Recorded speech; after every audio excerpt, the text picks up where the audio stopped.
My fairy lights are still out.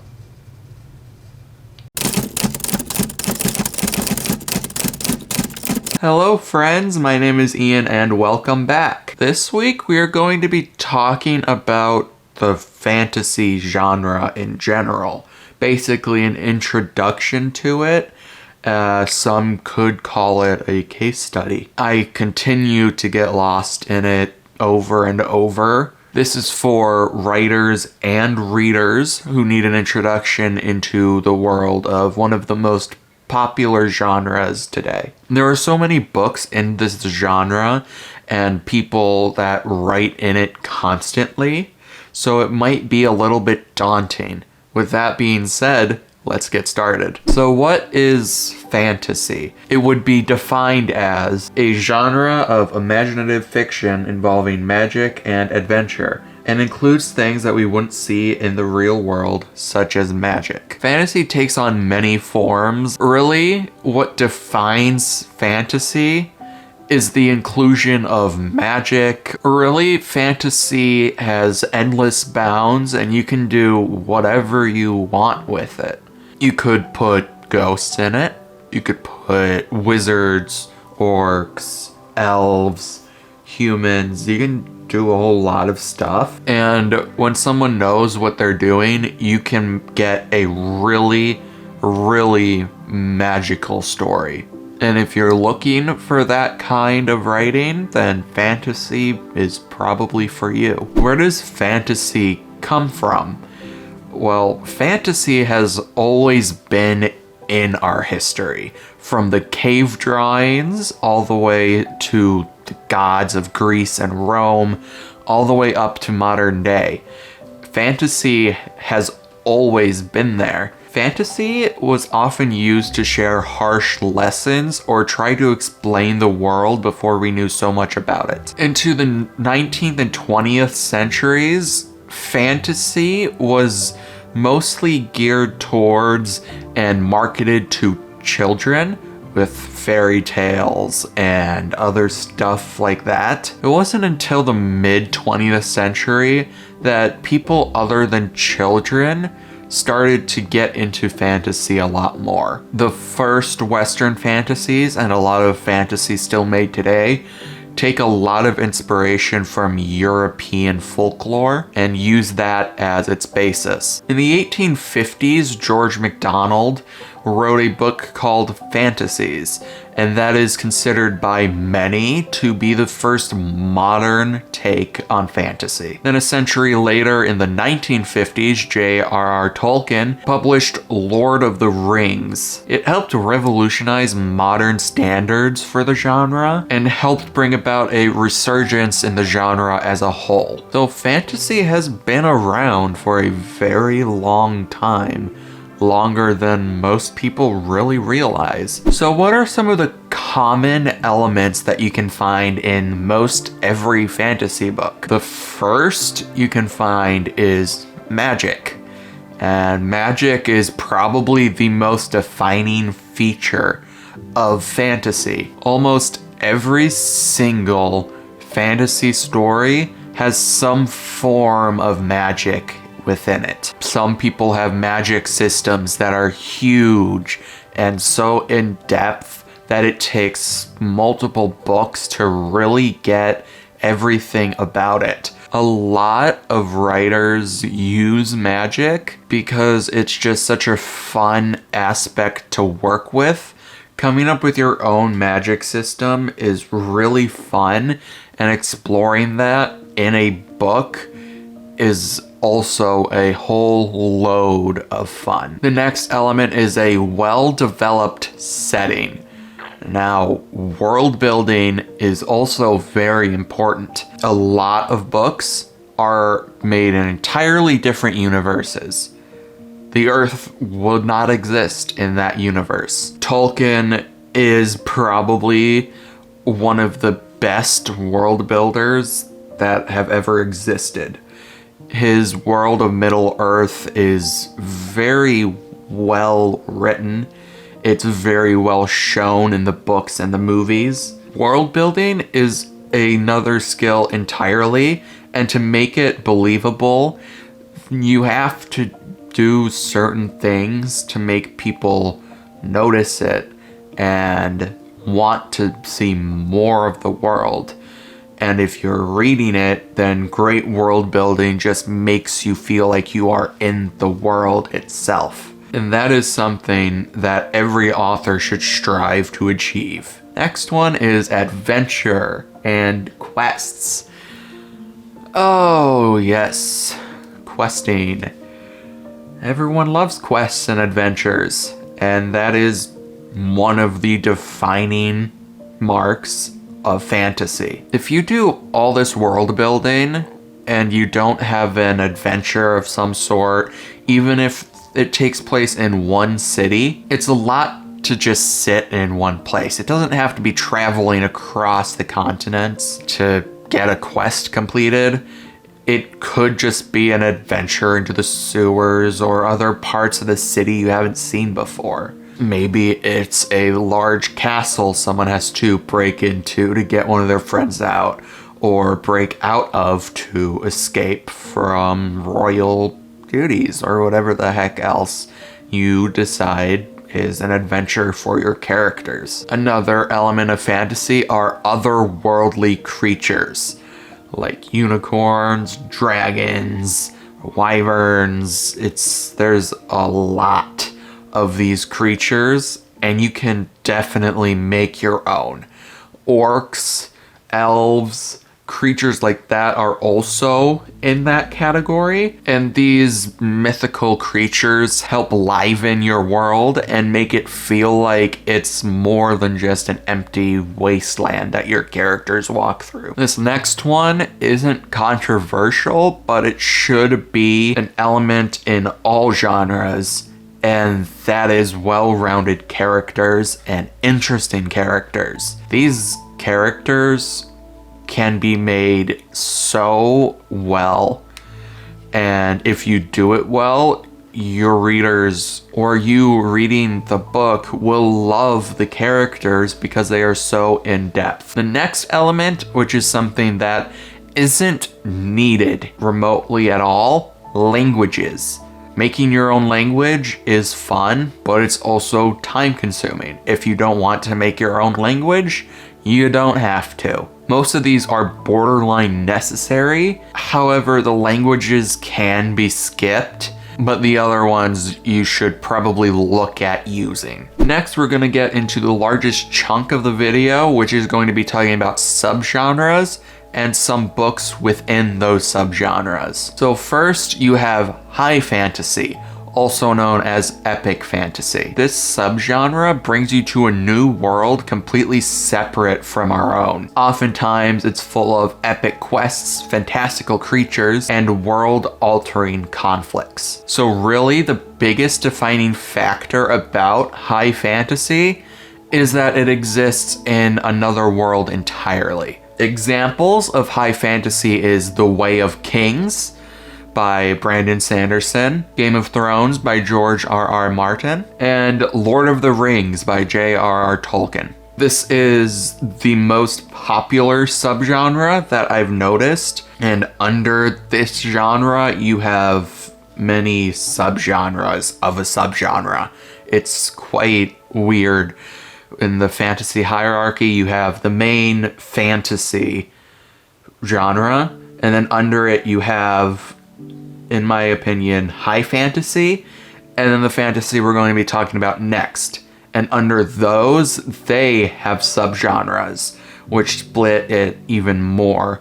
And a lot of these genres cross over each other and are very similar. If you enjoy world building and making everything from nothing, then this is the perfect fantasy genre for you. The next fantasy, in which I kind of mentioned before, it's low fantasy. Low fantasy is the opposite of high fantasy, where it shares a lot of the elements from high fantasy. However, what distinguishes it is that it comes in the form of a almost completely normal world, or Earth itself. The fantasy elements are also dialed back a little bit than they are in high fantasy. Examples of this is American Gods by Neil Gaiman. I hope I pronounced that name correctly. Then you have Harry Potter by J.K. Rowling, and Percy Jackson and the Olympians by Rick Riordan. All of these take place on Earth. They take place here in a normal world, but there's fantasy elements in it. Harry Potter is Hogwarts and the wizards in the background of the real world, just for example. Coming up after that, you have dark fantasy and grimdark fantasy. These are, as you can probably tell, they are pretty dark compared to the rest of the genres. Dark fantasy tackles darker themes than most other fantasy genres. Some even consider it borderline horror because of how dark it can get. However, dark fantasy's form of horror is not trying to scare you like horror books do. This is because dark fantasy tends to incorporate some of what horror does. Examples of this is Six of Crows by Leigh Bardugo, Sabriel by Garth Nix, and The Witcher, please excuse my pronunciation of this name, Andrzej Sapkowski. I probably butchered that name, but we're gonna go with it. Grimdark is a step above dark fantasy. Grimdark is always set in a dark and gritty place. The world is dangerous and the story is full of very dark themes. The world inside is often very dangerous and a lot of the characters are morally ambiguous. This genre is not for the faint of heart. So if you're looking for grimdark, be very sure that is something you'll be able to handle before getting into it.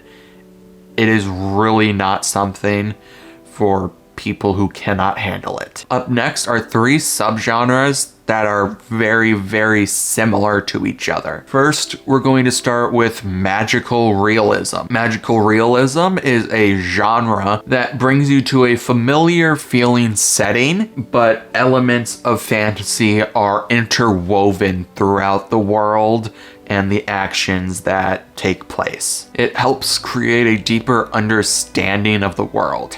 It's not as out there. It's very hard to notice it unless you're looking for it. Examples of magical realism include 100 Years of Solitude by Gabriel Garcia Marquez, The House of Spirits by Isabella Allen, and The Night Circus, Erin Morgenstern. If you want a fantasy where things are just hidden and are very subtle, this is perfect for you.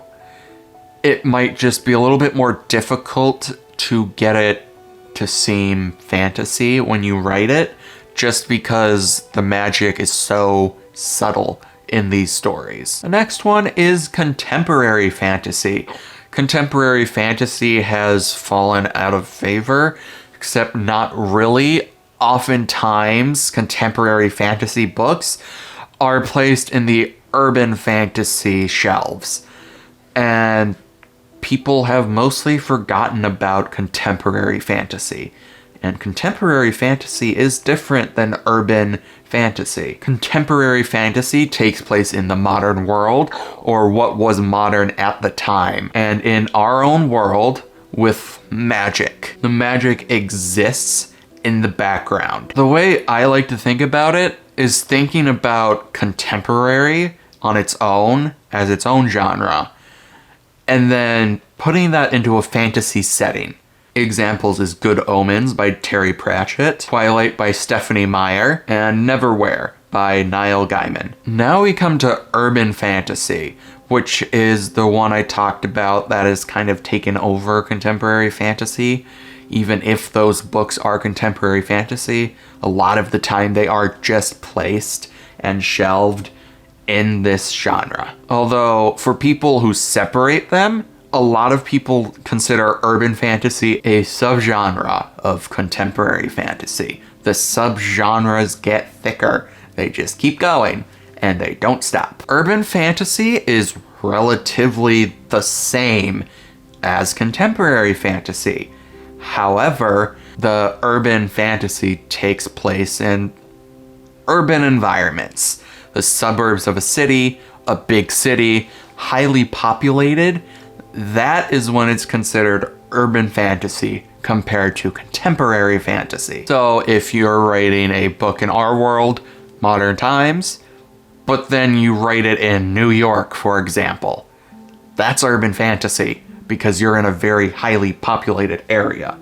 It is considered urban. I haven't read many urban fantasy books, but here are a few examples. City of Bones by Cassandra Clare, The Dresden Files by Jim Butcher, and Rivers of London by Ben Aronovich. These last three I went over, like I said before I went over them, they are very similar. If you want a too long didn't read about what the difference is between those three, magical realism is magic in the background, and it can be in our world or it can be in another world that's very similar to ours.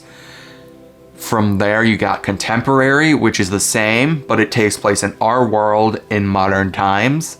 You go a step further, if you're in an urban environment, it is considered urban fantasy. Portal fantasy is one of the most memorable and very nostalgic feeling fantasy. Portal fantasy involves characters going to a fantasy world through a portal of some kind, be that through a cabinet or something else that brings you somewhere. Examples of this is Chronicles of Narnia by C.S. Lewis, Alice's Adventures in Wonderland by Lewis Carroll, and The Wizard of Oz by L. Frank Baum. If your characters go from a normal world to a magical world through a portal of any kind, it is portal fantasy. So if you're looking for something like that, go ahead. It's awesome. I love these books. While I've never actually read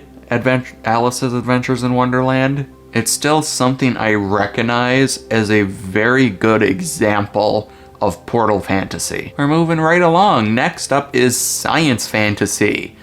A nerd's dream, really. It mixes elements of both fantasy and science fiction together to create one story. Just a mix of these two very big powerhouses of genres. An example of this is Star Wars, originally coined by George Lucas, but has been written by a lot of other authors. Another example is A Wrinkle in Time by Madeline L'Engle. I think that's how you pronounce it. And Heroes Die by Matthew Stover. For example, let's take the first example, which is Star Wars. Star Wars has science fiction. They have spaceships, space, hyperdrives, cannons, blasters, lightsabers. All of that is science fiction. The Force is fantasy.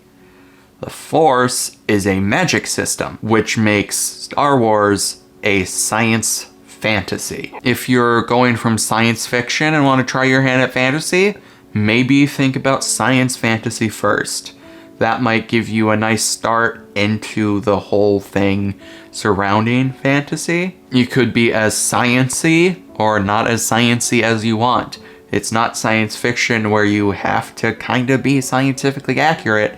You can deviate. The final one, and one of my favorites, is paranormal fantasy. Paranormal fantasy is also known as supernatural fantasy. It's in a fantasy world, whoa, mind blown. But it's also mixed with a storyline that revolves around the supernatural and the paranormal, which have no scientific explanation. Paranormal fantasy is basically the complete opposite of science fantasy. Because in science fantasy, you might have a way to explain it. Paranormal fantasy, there's nothing to explain it. Fantasy and science fiction are kind of polar opposites, but when it comes to fantasy genres, science fantasy and paranormal fantasy are kind of on different ends of the spectrum. And some examples of this is Mortal Instruments by Cassandra Clare, A Court of Thorns and Roses by Sarah J. Maas, and A Discovery of Witches by Deborah Harkness. Those are only some of the subgenres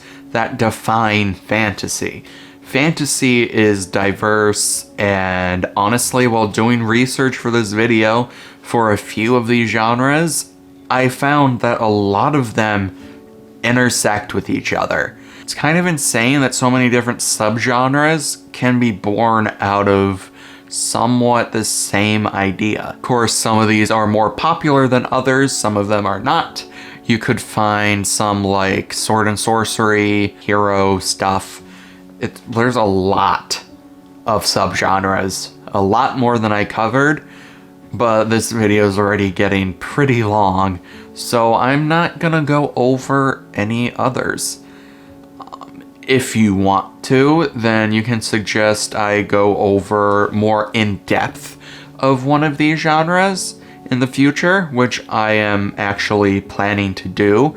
Go deep diving into this subgenre. There's a lot more to fantasy than what I shared with you. It's so wide and diverse and so much fun to read and write, which is why I am such a fan of this genre, and I hope you become a fan of this genre too, if you are not already. But that's gonna be it for this video. I hope you enjoyed and found it somewhat helpful. If you did, be sure to drop a like and subscribe if you haven't already, as I post videos like this every Sunday. I hope you all have a wonderful rest of your day, and I will see you next week. As always, never stop writing. Bye!